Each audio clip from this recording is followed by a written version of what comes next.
What's going on, guys? Welcome to another episode of review for To Your Eternity Season 2. This is, I think it's episode 5, right? Yeah, 5. Uh, yeah, so with me as always, I have Blue Spade. Um, Uh, yeah, so a lot of interesting things. Well, just one interesting thing happened in this yeah. episode, in regards to what Fushi can do. Uh, it pretty much continues. Actually, we just continue on with Fushi going on um with Ban and Kahaku. We get to see a little bit more of, like, I guess you could say, Fushi trying to. How do I describe this? It's like he's trying to, get used to his sexuality as being a woman now or something. I don't know. It's really, it continues to get weird in my opinion. I mean, at first, like I said, I assumed that Fushi was asexual because it's like he had hundreds of years to research this and to not only that, but to discover things about his sexuality and all that. And he's just now learning about this. I just can't believe that. I really can't believe that he had all this time and just now he's learning about this. I don't know. I mean, he's spending more of his time as, as Perona's form, like for the last 3 episodes. I mean, there'll be few instances when he's in his original male form, but the longer he's been in Perona's form, I think he's naturally. I don't know. It's like he feels like he's naturally, getting used to becoming a girl at on several points. It might be might be where it's going because, like, I'm wondering. I don't feel like there's any reason for him to be in Perona's form for the most part anymore. Like, he should just. I mean, because he's kind of switching back and forth between his male form and Perona's form, and I don't really know why he's just mainly being in Perona's form now. Yeah. So I mean, well, unless he's I don't know. Some part of me thinks that he's subconsciously becoming Perona in some ways. Just like maybe possibly, like during the time he was living as the young boy, he could have been subconsciously, be that person like the entire time. While as him being Perona, he could possibly, be, even though like he doesn't have her memories, he could possibly subconsciously be like her in some ways because, some parts of this episode, like at one point, Fushi. Like instead of buying a doll, he just touches the doll and just like just creates it on his own and has he thinks he's in love with the doll. Yeah, it like has an attachment to it, like which of course Bon and particularly Kahaku have been noticing, thinking that that Fushi is starting to discover his femininity, I guess. Yeah, it feels like that's where this is going. Yeah. Honestly, I don't know. It's like I said, it's just weird because we're familiar with Fushi being a guy, and not to mention, like, he's probably spent hundreds of years mostly as a guy. So I don't know. It's just it's weird. So, but yeah, this story is just kind of a lot of this part of this episode is just more comedy, mostly with Bon and his followers. We find out that his sister had stowed herself away in a barrel and was like just wanted to travel with Bon, I guess. Yeah, otherwise she's like trying to hide. Yeah, otherwise they would bring a lot more attention to themselves. And we find out that one of the servants that accompanies Bon apparently just acts as a chair to Bon. We find out that it's actually a woman the entire time, which but the one interesting thing that happens in this episode is when Fushi gets invited to I guess to a king's palace to help cure his daughter's terminal disease. But of course Fushi reveals that he has no such ability to cure such illnesses, so the princess ends up dying anyway. He says that all he can do is replicate her form or create like a copy, a lifeless body of her, and that's all he can do. Yeah, which of course traumatizes the father. But as soon as Fushi leaves, Bon walks out and overhears that I guess the husk that Fushi created ends up coming back to life, which of course surprises No, Bon. okay. I want to ask, has Fushi done this before? Like, 'cause I don't remember if he's has He he tried to do this for a crab, but he Oh, knows. right. That's right. Yeah. Yeah, but of course, it never came back to life because it has no soul. So so it leads me to believe that uh, I guess because it was recent and Fushi how do I say it has uh Yeah. well I I really don't know how this works. And I don't know. Like, to me, this feels like I feel like this never should have been brought up in the story, because I did hear like this is where the manga started to go downhill in terms of its plot, because of this new ability that Fushi has, to bring people back to life. yeah, Uh, of course, and I as of right yeah now Fushi doesn't know this, and Bon of yeah course had numerous occasions to actually tell Fushi this. But however, like he doesn't tell him this because he's worried Fushi is gonna end up leaving him and be with his friends if he. I guess if he tells Fushi this, Fushi's gonna reincarnate or resurrect all of his friends from his past, and travel with them instead of be with Bon. Although for me, mm, I think a better plot point would be like there would be some kind of like there there'd be some kind of there should debate be of some whether kind or of not. limit to it, or Yeah, some kind of limitation on this power. yeah, because It- because the king has his daughter back. First off, Bon goes and visits the two and finds out that the princess no longer has like any terminal illness as soon as she was brought back. However, Bon tells both of them to keep the whole thing a secret. Uh, but I feel like there were at least three other people that saw this happen, and I would imagine that they would tell several other people this. That Fushi has the ability to resurrect people. Yeah, and this could make it so that the church that was hunting Fushi might try to go after him, or something, because they know he can do this. They might say he's like the devil or something like that. Uh, Yeah, that's where I could see this potentially going.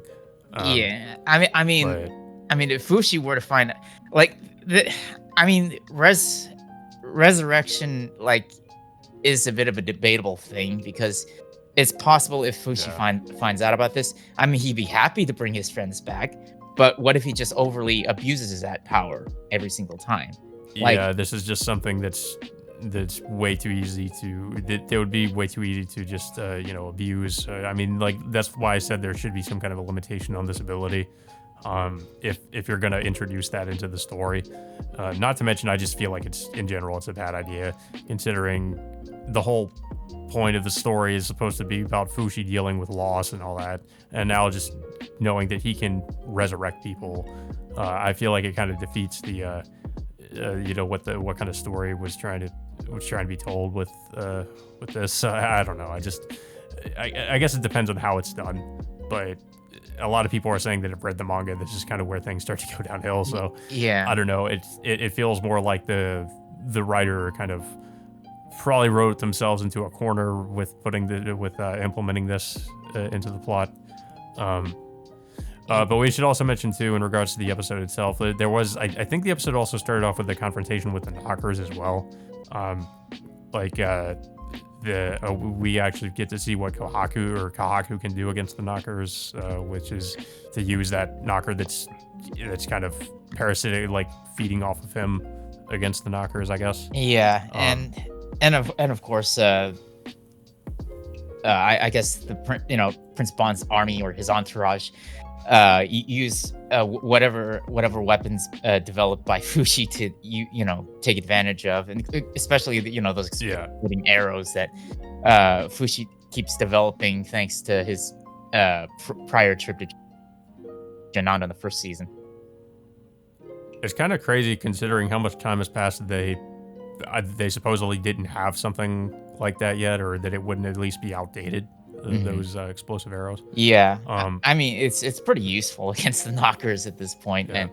and of course, like I said, it's the advantage that Fushi has is to redevelop things over and over and over again. Mm. But yeah, that I mean, like I said, it's the same thing that can be said if he tries to use his resurrection abilities if he finds out about this. Yeah, because as we know, that he just with his ability to reproduce things, he just reproduces them with really no limitation. He just does it, with anything, and does it as many times as he wants. Yeah, Um, and of course, like when you say about limitations, there was these two spirits that keep following Bon around, asking Bon if Fushi can resurrect them. But Bon Yeah. points out that Fushi's only able to, I guess, bring back the people that he's seen. So there would be no way for Fushi to resurrect someone who he had no prior knowledge or hasn't met in any capacity of sorts, or hasn't touched him physically of sorts. I don't know. I guess I'm kind of interested in them expanding on this later on in the season, with how exactly this is supposed to work. If Fushi, finds out about it, that is. Yeah.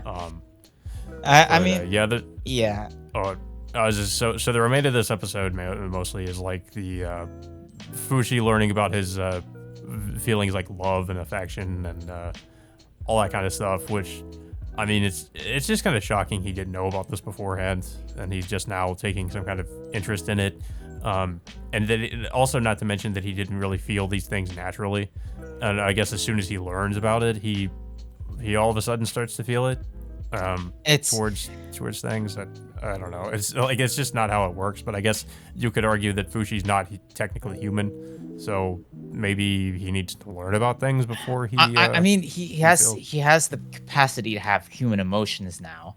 Yeah. It's just I don't think the entire time I guess he was wandering about. He's never really had an actual relationship with somebody else, and of course this gets even weirder by the end of this episode, which Kahaku decides to propose to Fushi, to become his he wife. straight up asked Fushi to be his wife. Yeah. Yeah, which is not. I don't think. Now we do kind of see in the episode preview at the end of the episode the outcome of this, though, because it looks like Fushi runs off and has potentially rejected Kahaku. But it still is just weird to me, like, because it seems like there still is just this weird, relation. I guess it hasn't really turned romantic, but I suppose it could still potentially. And I'm just not sure how to feel about it, because I'm not used to Fushi mainly being a woman. I don't know. It's like I said, it just continues to get weird. Yeah, I mean, the only where this reason plot is why that Fushi is in Perona's form is because of Kahaku's behest, and yeah, it's just because Kahaku wants. That, I mean, of course, Kahaku is trying to take advantage. I just thought about it. Since, Fushi, maybe if he finds out about his resurrection ability, he could just go back and somehow resurrect Perona, and then, Kahaku wouldn't have to go after Fushi. He could actually go after Corona instead. But, I mean, that could be possible of ways, but I think Kahaku just, because he's a descendant of Heisei, he'd be more interested in going with Fushi instead of, maybe a resurrected Perona of sorts, because yeah, that would make sense. I mean, of course, all other Heisei descendants have, I guess, had relationship with other people or whatever. How that worked, I guess, with them. But still, it's just, with Kahaku being a Heisei descendant, I think he would rather prefer being with Fushi than than anybody else if he could. Yeah. Yeah, that I mean, you could be onto something with that. But yeah, I mean, I don't really have too much else to say about the episode. Like I said, I still have some mixed feelings about this season and where it's going with certain characters and the plot itself. So, and it just feels like I mean, not to mention, I really don't know where the plot is going. I mean, maybe in the next episode we'll get a good indication of what the overarching plot really is in this season. Because so far it's just been introducing some of the new characters like Bon and what who Bond is and like what he wants to do. And I mean, I guess really it's just the continuing struggle of Fushi fighting off the knockers, but there's not really anything else besides that. It's aside from also just introducing the character of Kahaku. So I don't know. It's like I said, mixed feelings on the season, and I still definitely have mixed feelings about it. So I don't know. I don't know if you have anything else to say about the episode. I'm a little bit like I mean it's a little bit surprising that they're starting to go in this direction of wanting to explore more of like I don't know, like with Fushi trying to explore different things that he's never discovered yet, like becoming a woman. Honestly, or like I having a thought if they were relationship. going to explore the romance angle, they were going to have that happen with Tanari, because I thought that's where they were going with it. But then Tanari died, so I was like, okay, I guess not. But yeah, I just feel like it almost feels like the writer wanted to implement that in there and just did it this way, I guess. I don't know. That I just feel like it's kind of unnecessary, especially like with how it's being handled. I don't know, like I don't really feel like I said, I feel like it could have been done better, and I feel like if they were going to do that, it should have been with a character that it made more sense with, because like Hayase, or not Hayase, but Kahaku just got introduced recently, and like we still don't really know much about him. Yeah, And it's just like it feels like they're trying to rush into this relationship. yeah, but the thing about Kahaku is like, I mean, yes, he is like one of the more prominent Heisei descendants we've seen more frequently, but it's just the way he's going about trying to get Fushi's affection.